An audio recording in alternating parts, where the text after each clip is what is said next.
साथीहरु हामीले YouTube channel monetise गर्नको लागि एडसेन्स एकाउन्ट लिंक गर्नुपर्ने हुन्छ।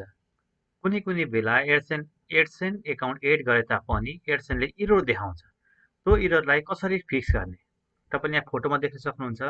मेरो एकजना साथीको चाहिँ एडसेन्स एकाउन्ट लिंक गर्नुभएको थियो, उहाँको चाहिँ एडसेन्सले एरर देखायो। त्यसलाई कसरी फिक्स गरिन्छ भनेर यो भिडियोमा बनाएको छु। यो भिडियो पुरा हेर्नुभयो भने तपाईले पनि आफैले एडसेन्समा आएको एरर ठीक गर्न सक्नुहुन्छ। ब्राउजरमा गएर युट्युब च्यानल खोल्नुहोस् र युट्युब स्टुडियोमा जानुहोस्। त्यसपछि यहाँनिर अन लेखेको हुन्छ, त्यसलाई थिच्नुहोस्।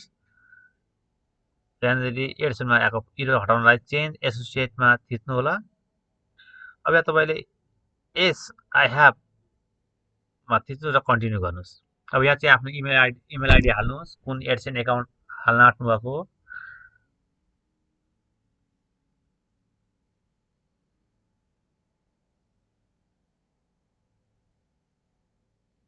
र नेक्स्टमा क्लिक गर्नुहोस्।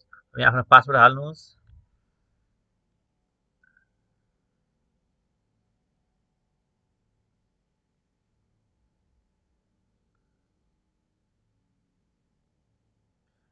यहाँनिर तपाईलाई देखाउँछ, यदि तपाईको एडसेन्स एकाउन्ट छ भने यसरी देखाउँछ, छैन भने एडसेन्स एकाउन्ट क्रिएट गर्नुपर्ने हुन्छ।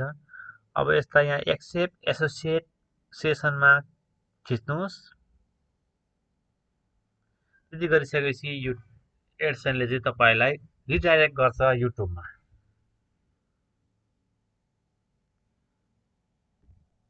अब यहाँ रिडाइरेक्टमा थिच्नु होला।